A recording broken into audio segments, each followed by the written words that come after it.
बैठे बैठे मन उदास हो जाता है, परंतु बैठे बैठे रोया तो नहीं जाता। तुम्हें मेरी सौगंध है माँ, जो मुझे नहीं बताओ। दूर कुछ कोलाहल और घोड़ों की टापों का शब्द सुनाई देता है। अंबिका उठकर झरोखे के पास चली जाती है। मल्लिका क्षण भर बैठी रहती है, फिर वे भी जाकर झरोखे से देखने लगती है। टापों का शब्द पास आकर दूर चला जाता है। मल्लिका, ये कौन लोग हैं माँ? अंबिका, संभवतः राज्य के कर्मचारी है। मल्लिका, ये यहाँ क्या कर रहे हैं? अंबिका, जाने क्या कर रहे हैं। कभी वर्षों में ये आकृति यहाँ दिखाई देती है, और जब भी दिखाई देती है कोई ना कोई अनिष्ट होता ही है। कभी युद्ध की सूचना आती है, कभी महामारी की।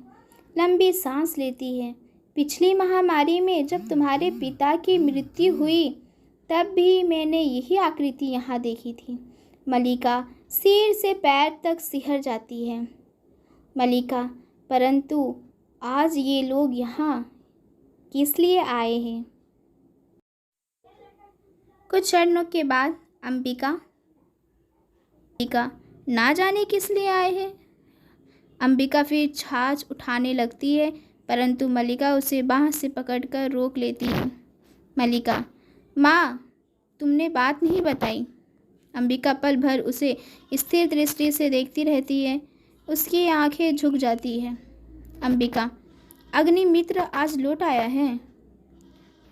छाछ उठाकर अपने स्थान पर चली जाती है। मल्लिका वहीं खड़ी रहती है। मल्लिका, लौट आया है? कहाँ से? अंबिका, जहाँ मैंने उसे भेजा था। मल्लिका, तुमने भेजा था? होठ फटफटाने लगते हैं। वे बढ़कर अंबिका के पास आ जाती है। किंतु मैंने तुमसे कहा था अग्निमित्र को कहीं भेजने की आवश्यकता नहीं है। क्रमशः स्वर में और उत्तेजना आ जाती है। तुम जानती हो मैं विवाह नहीं करना चाहती, फिर उसके लिए प्रयत्न क्यों करती हो? तुम समझती हो मैं निरर्थक प्रलाप करती हूँ। अंबिका धान को मुट्ठी में ले लेकर जैसे मसलती हुई छाछ में गिराने लगती है। अंबिका, मैं देख रही हूँ तुम्हारी बात ही सच होने जा रही है। अग्निमित्र संदेश लाया है कि वे लोग इस संबंध के लिए प्रस्तुत नहीं हैं, कहते हैं। मल्लिका, क्या कहते हैं? क्या अधिकार है उन्हें कुछ भी कहने का? मल्लिका का जीवन उसकी अपनी संपत्ति है, वे उसे नष्ट करना नहीं चाहती, तो किसी को उस पर आलोचना करने का क्या अधिकार है? अंबिका, मैं कब कहती हूँ मुझे अधिकार है? मल्लिका सिर झटक कर अपनी उत्तेजना को दबाने का प्रयत्न करती है। मल्लिका, मैं तुम्हारे अधिकार की बात नहीं कह रही। अंबिका, तुम ना कहो, मैं कह रही हूँ आज तुम्हारा जीवन तुम्हारी संपत्ति है, मेरा तुम पर कोई अधिकार नहीं है। मल्लिका पास की चौकी पर बैठकर उसके कंधे पर हाथ रख देती है। मल्लिका, ऐसा क्यों कहती हो? तुम मुझे समझने का प्रयत्न क्यों नहीं करती? अंबिका उसका हाथ कंधे से हटा देती है। अंबिका, मैं जानती हूँ तुम पर आज अपना अधिकार भी नहीं है, किंतु इतना बड़ा अपवाद मुझसे नहीं सहा जाता है। मल्लिका बाहें घुटनों पर रख कर उन पर सिर टिका लेती है। मल्लिका, मैं जानती हूँ माँ, अपवाद होता है, तुम्हारे दुख की बात भी जानती हूँ, फिर भी मुझे अपराध का अनुभव नहीं होता। मैंने भावना में एक भावना का वर्ण किया है। मेरे लिए वे संबंध और सब संबंधों से बड़ा है। मैं वास्तव में अपनी भावना से प्रेम करती हूँ, जो पवित्र है, कोमल है, अनश्वर है। अंबिका के चेहरे पर रेखाएं खींच जाती हैं। अंबिका, और मुझे ऐसी भावना से वितृष्णा होती है, पवित्र, कोमल और अनश्वर है। मल्लिका, माँ, तुम मुझ पर विश्वास क्यों नहीं करती? अंबिका, तुम जिसे भावना कहती हो वे केवल छलना और आत्म प्रवंचना है। भावना में भावना का वर्ण क्या है? मैं पूछती हूँ, भावना में भावना का वर्ण क्या होता है? उससे जीवन की आवश्यकताएं किस तरह पूरी होती है? भावना में भावना का वर्ण है। मल्लिका क्षण भर छत की ओर देखती रहती है। मल्लिका, जीवन की स्थूल आवश्यकताएं ही तो सब कुछ नहीं है माँ, उनके अतिरिक्त भी तो कुछ कुछ है। अंबिका सिर धान फटकने लगती है। अंबिका, होगा, मैं नहीं जानती। मल्लिका कुछ क्षण अंबिका की ओर देखती रहती है। मल्लिका, सच तो ये है माँ कि ग्राम के अन्य व्यक्तियों की तरह तुम भी उन्हें संदेह और वितृष्णा की दृष्टि से देखती हो। अंबिका, ग्राम के अन्य लोग उसे उतना ही नहीं जानते जितना मैं जानती हूँ। क्षण भर दोनों की आंखें मिली रहती है। मैं उसे घृणा करती हूँ। मल्लिका के चेहरे पर व्यथा, आवेश तथा विवशता की रेखाएं एक साथ खींच जाती है। मल्लिका, माँ। अंबिका, अन्य लोगों को उससे क्या प्रयोजन है, परंतु मुझे है। उसके प्रभाव से मेरा घर नष्ट हो रहा है। ड्योढ़ी की ओर से कालिदास के शब्द सुनाई देने लगते हैं। अंबिका के माथे की रेखाएं गहरी हो जाती है। वे छाछ लिए उठ खड़ी होती है। क्षण भर ड्योढ़ी की ओर देखती रहती है, फिर अंदर को चली जाती है। मल्लिका, ठहरो माँ, तुम चल क्यों दी? अंबिका, माँ का जीवन भावना नहीं कर्म है, उसे घर में बहुत कुछ करना है। चली जाती है। कालिदास एक हरिण शावक को बाहों में लिए पुचकारता हुआ आता है। हरिण शावक के शरीर से लहू टपक रहा है।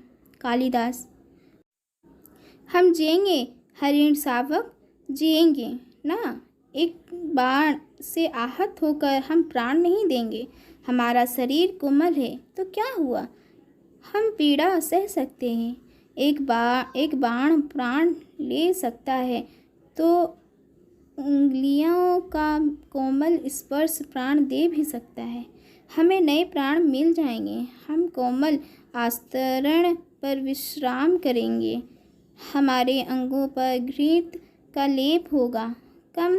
कल हम फिर वनस्थली में घूमेंगे। कोमल दुर्वा खाएंगे ना। मल्लिका अपने को सहेज कर द्वार की ओर जाती है। मल्लिका, यह आहत हरिण शावक, यहाँ ऐसा कौन व्यक्ति है जिसने इसे आहत किया? क्या दक्षिण की तरह यहाँ भी? कालिदास, आज ग्राम प्रदेश में कई नई आकृतियाँ देख रहा हूँ। झरोखे के पास जाकर आसन पर बैठ जाता है। राज्य के कुछ कर्मचारी आए हैं। हरिण शावक को वक्ष से सटाकर थपथपाने लगता है। हम सोएंगे, हाँ, हम थोड़ी देर सो लेंगे तो हमारी पीड़ा दूर हो जाएगी, परंतु उससे पहले हमें थोड़ा दूध पी लेना है। मल्लिका, थोड़ा दूध हो तो किसी भाजन में ले आओ। मल्लिका, माँ ने दूध उठा कर रखा है, देखती हूँ। चूल्हे के निकट रखे बर्तनों के पास जाकर देखने लगती हैं। अभी अभी 2-3 राज कर्मचारियों को हमने घोड़े पे जाते देखा है। माँ कहती है कि जब भी ये लोग आते हैं कोई ना कोई अनिष्ट होता है। वर्षा के रोमांच के बाद मुझे ये सब बहुत विचित्र लगा। दूध का बर्तन उठाकर दूध खुले बर्तन में उड़ेलने लगती है। माँ आज बहुत रुष्ट है। कालिदास हरिण शावक को बाहों में झुलाने लगता है। कालिदास, हम पहले से सुखी हैं। हमारी पीड़ा धीरे धीरे दूर हो रही है। हम स्वस्थ हो रहे हैं।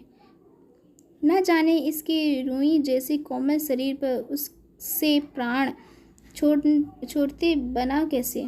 ये कुलांज भरता मेरी गोद में आ गया। मैंने कहा, तुझे वहाँ ले चलता हूँ जहाँ तुझे अपनी माँ की सी आँखें और उसका सा ही स्नेह मिलेगा। मल्लिका की ओर देखता है। मल्लिका दूध लिए पास आ जाती है। मल्लिका, सच माँ आज बहुत रुष्ट है। माँ को अनुमान हो गया है कि वर्षा में मैं तुम्हारे साथ थी, नहीं तो इस तरह भीग कर ना आती। माँ को अपवाद की बहुत चिंता रहती है। कालिदास, दूध मुझे दे दो और इसे बाहों में ले लो।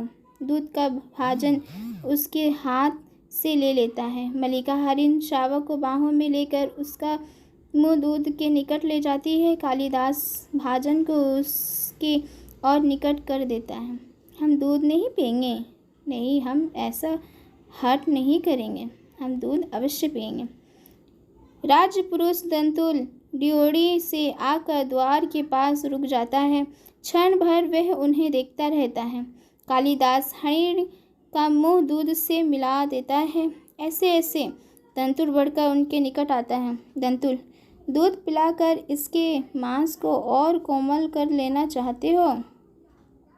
कालिदास और मल्लिका चौंक कर उसे देखते हैं। मल्लिका हरिण शावक को लिए थोड़ा पीछे हट जाती है। कालिदास दूध का भाजन लिए सरकाए देता है। कालिदास, जहाँ तक मैं जानता हूँ हम लोग परिचित नहीं हैं। तुम्हारा एक अपरिचित घर में आने का साहस कैसे हुआ? दंतुल एक बार मल्लिका की ओर देखता है, फिर कालिदास की ओर। दंतुल, कैसी अकस्मात बात है कि ऐसा ही प्रश्न मैं तुमसे पूछना चाहता था। हमारा कभी तो परिचय नहीं हुआ, फिर भी मेरे बाण से आहत हरिण को उठा ले आने में तुम्हें संकोच नहीं हुआ? ये तो कहो कि द्वार तक रक्त बिंदुओं के चिन्ह बने हैं, अन्यथा इन बादलों से घिरे दिन में मैं तुम्हारा अनुसरण कर पाता? कालिदास, देख रहा हूँ कि तुम इस प्रदेश के निवासी नहीं हो। दंतुल व्यंग्यात्मक हंसी हंसता है। दंतुल, मैं तुम्हारी दृष्टि की प्रशंसा करता हूँ। मेरी वेशभूषा ही इस बात का परिचय देती है कि मैं यहाँ का निवासी नहीं हूँ। कालिदास, मैं तुम्हारी वेशभूषा को देखकर नहीं कह रहा। दंतुल, तो क्या मेरे ललाट की रेखाओं को देखकर जान पड़ता है?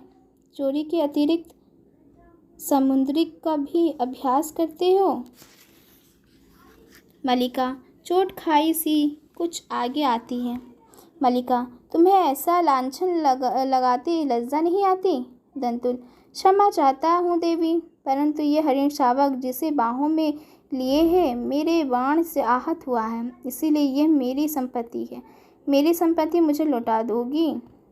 कालिदास, इस प्रदेश में हिरणों का आखेट नहीं होता। राजपुरुष, तुम बाहर से आए हो, इसीलिए इतना ही पर्याप्त है कि हम इसके लिए तुम्हें अपराधी न माने। दंतुल, तो राजपुरुष के अपराध का निर्णय ग्रामवासी करेंगे?